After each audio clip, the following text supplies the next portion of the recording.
سخی داتا سے انعام قناعت میں نے مانگا تھا، میرے کشکول میں خانے دو عالم رکھ دیا دیکھو، دلے سوزاں پہ جیسے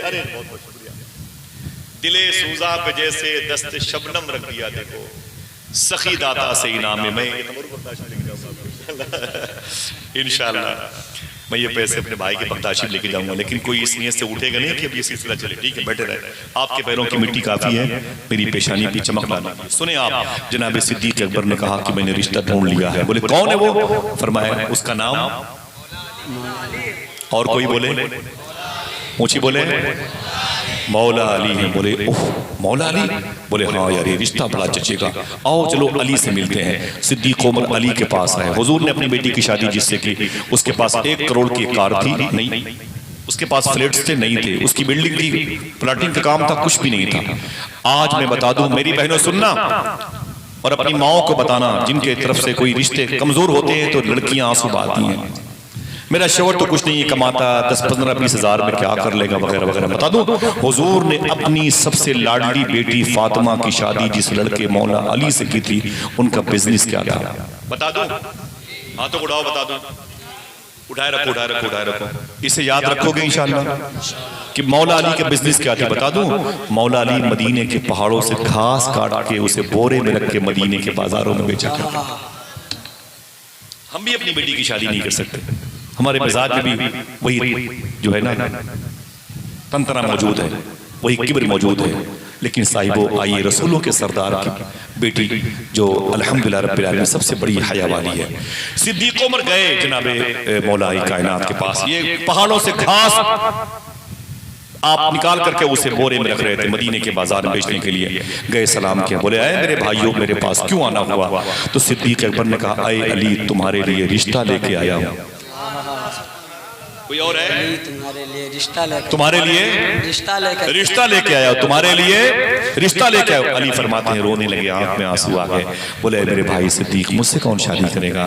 میرے باپ جناب ابی طالب کا انتقال ہو گیا، ان کے باپ جناب عبد المطلب کا انتقال ہو گیا، ان کے باپ جناب ہاشم نہ رہے، ان کے باپ عبد مناف نہ رہے، قصی نہ رہے، کلاب نہ رہے، مرہ نہ رہے، فہر نہ رہے، یہ تمام تر میرے اجداد و امجاد زمین پہ نہ رہے۔ میری ماں فاطمہ بنت اسد ہے، لے دے کہ میں بہت غریب ہوں، یہ گھاس بیچتا ہوں، تب 2 روٹیاں ملتی ہیں، ایک ماں کھاتی ایک میں کھاتا، کون مجھے اپنی بیٹی دے گا؟ کس سے میری شادی کے لیے تم نے ارادہ بنایا ہے؟ جناب صدیق اکبر نے کہا دیکھنا کون سبحان اللہ کہتا ہے، اے علی ایسا نہ بولو، جس لڑکی کے لیے میں نے تمہارا نام انتخاب کیا وہ کوئی اور نہیں، حضور کی بیٹی فاطمہ ہے، فاطمہ۔ اللہ اکبر، مخدومہ فاطمہ کے بارے میں صوفی سلطان میں نے ایک بات کہی، اسے سونے کی قلم سے لکھیے گا، صوفی سلطان میں نے ایک بات کہی تھی، فرماتے ہیں کوئی غیر سید اگر کوئی غیر سید یعنی ہم اور آپ کوئی بھی غیر سید فاطمہ طیبہ طاہرہ سے بہت زیادہ محبت کرتا ہے تب بھی وہ اس کی طرف توجہ کی نظر نہیں ڈالتی۔ کوئی بھی غیر سید جب مخدومہ فاطمہ کے نام کے وظیفے کرتا ہے تب بھی وہ اس کی طرف نہیں دیکھتی۔ میں نے پوچھا کیوں نہیں دیکھتی ہیں؟ جملہ سنیں، اسے سونے کی قلم سے لکھیے گا، آپ فرماتے ہیں اس لیے کہ وہ اپنی توجہ کو بھی وہ حیا کے دائرے میں رکھتی ہیں۔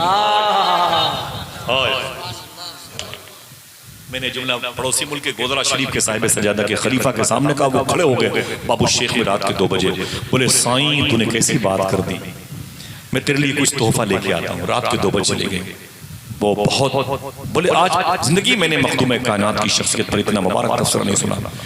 تو پھر وہ بولے کہ اگر کوئی بہت زیادہ محبت کرتا ہے مخدوم کائنات سے تو میں نے کہا صوفی صاحب قبلہ فرماتے ہیں اگر کوئی غیر سید مخدومہ فاطمہ سے زیادہ محبت کرتا ہے تو وہ اسے شیخ عبد القادر جیلانی کے حوالے کر دیتے ہیں۔ میرا ٹاپک غوث پاک نہیں ہے، غوث پاک کے دادا ہیں، کسی موقع پر آؤں گا غوث پاک کی باتیں کروں گا، تب آپ آئیں گے؟ انشاءاللہ نہیں آئیں گے؟ کہاں جائیں گے؟ ساری زمین غوث پاک کی ہے، تیری چڑیاں ہیں تیرا دانا پانی، تیرا میلہ تیری محفل ہے غوث۔ یوٹیوب پہ کوئی بات ہے، آصف صاحب نے بات کری وہ کا بائیکاٹ کرو، یہ کرو وہ کرو، سنو میں حلف اٹھا کے بول دوں آج تک میں نے غوث پاک کی شان میں ایسی کوئی بات نہیں کی جس کی دلیل موجود نہ ہو۔ میرے شیخ کے تصرفات میں شک نہ کرنا، بس جا چھوڑ دیا حافظ قرآن سمجھ کے، بات حضور کی چل رہی۔ سنے میرے آقا صلی اللہ تعالیٰ علیہ وسلم کی لاڈلی بیٹی. کہا صدیق عمر نے اے میرے بھائی علی جاؤ جاؤ جاؤ جاؤ حضور کی بارگاہ میں جاؤ اور رشتہ لے کے جاؤ, کہنا آپ کی بیٹی فاطمہ مجھے مل جائے, میں اس کا شوہر اس کا زوج بننا چاہتا ہوں. علی فرماتے ہیں بھائی میرے یار یہ شرم کی بات ہے, حضور کی بارگاہ میں اس دربار میں دربان بن کے رہتا ہوں, میں وہاں کا محافظ ہوں, کیسے میں کہوں گا جاؤ جاؤ جاؤ.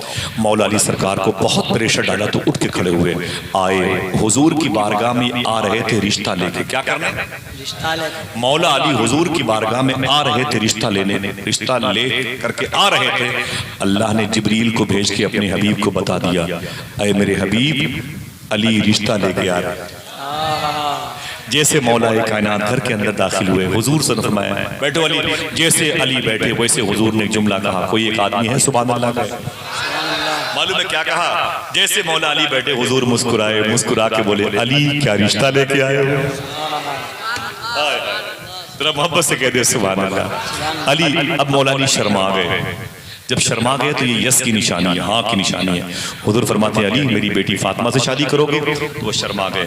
معلوم ہے جب خاموش ہوئے نا, جب خاموش ہوئے, بھائی بھیڑ زیادہ کوئی بات نہیں, بھیڑ زیادہ ہے, ٹھیک ہے, بہت بہت شکریہ, بیٹھے رہے بھائی, بیٹھے رہے, بیٹھے بیٹھے بیٹھے بیٹھے بیٹھے ماشاءاللہ. ذرا ہاتھوں اٹھا کے بولے حق حسین مولا حسین, حق حسین حق حسین مولا حسین. میرے آقا فرماتے ہیں علی شادی کرو گے؟ فرمایا کہ اللہ کی جیسی مرضی, حضور کی جیسی مرضی.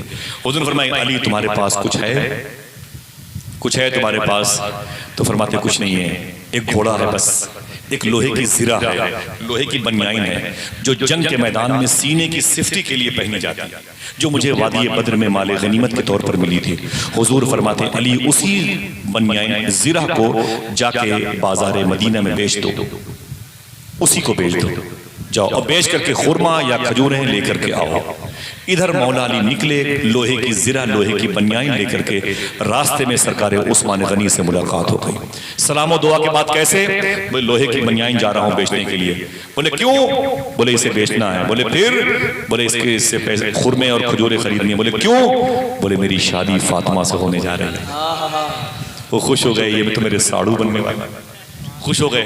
معلوم ہے بولے کہ یہ لوہے کی زرہ تم بیچو گے؟ بولے ہاں. بولے تو میرے ہاتھ سے بیچ دو, میرے ہاتھ سے بیچ دو, جو بھی بتاؤ قیمت. سودا پٹنا شروع ہوا, 50 100 150 2 250 3 350 4 450 480 روپے میں وہ لوہے کی زرہ مولا علی نے بیچی عثمان غنی کے ہاتھ میں. کتنے؟ 4 لوگ ہی بولو بھائی, 480 کی بھی عثمان غنی نے پیسے دیے. سرکار عثمان غنی کو مولا علی نے لوہے کی زرہ دی. دونوں جیسے اپنے اپنے راستے کی طرف مڑے, عثمان غنی فرمایا اے علی رکو رکو رکو رکو. مولا علی ٹھہر گئے. فرمایا کیا بات ہے؟ فرمایا کیا بات ہے؟ تو جناب عثمان غنی کہتے ہیں پیسے پورے ہیں؟ بولے جی پیسے پورے ہیں. بولے لوہے کی زرہ؟ بولے وہ میں نے آپ کو دے دی ہے. عثمان غنی مسکرائے, دیکھنا کوئی ہے جو مسکراتا ہے سبحان اللہ. عثمان غنی مسکرائے اور مسکرا کر کے بولے سن میرے بھائی, یہ لوہے کی جو زرہ ہے میں گفٹ کے طور پر تجھے واپس کرتا ہوں. یہ کیوں کیا؟ حضور کی حدیث شریف ہے بخاری شریف میں, کسی موقع پر بتاؤں گا, جو جناب عبداللہ بن جابر بن عبداللہ کے ساتھ یہ وارد ہوئی تھی حدیث شریف مدینہ شریف میں. ابھی میرا ٹاپک کی تھوڑی سی بات ہے, بس ختم کر دوں گا انشاءاللہ جلدی. دقت تو نہیں ہو رہی ہے؟ ہاں دعا کرو اللہ ہماری آسانیوں کی چادر کو وسیع فرما دے, ہمیں سکون عطا فرمائے. اچھی سوچ رکھو, یہ ولایت کی نشانی ہے, کامیاب رہو انشاءاللہ. صوفی سلطان میں فرماتے ہیں جس سے تمہارا دل نہ لگے, جملہ سنیے گا, جس سے تمہارا دل نہ لگے اس کی بات نہ کرو, کامیاب ہو جاؤ گے. جس سے تمہارا دل نہ لگے اس کی بات نہ کرو, کامیاب ہو جاؤ گے انشاءاللہ. کہتے ہیں گناہ کو دیکھنے کے معاملے میں اندھے ہو جاؤ, کامیاب ہو جاؤ. ٹھیک ہے, ہم دوسروں کے عیب کو دیکھتے ہیں, دوسرے کو نقص کو دیکھتے ہیں, ٹاپک نہیں سنیں. اللہ ہمیں سچی توبہ کی توفیق عطا فرمائے, ہماری تنہائیاں مسلمان ہو جائیں, آمین. معلوم ہے میرے آقا کے لاڈلے ہونے والے داماد مولا علی خورما اور کھجورے لے کر کے گھر میں آنے والے تھے. حضور اٹھ کر کے اندر گئے اپنی بیٹی فاطمہ طیبہ کے پاس.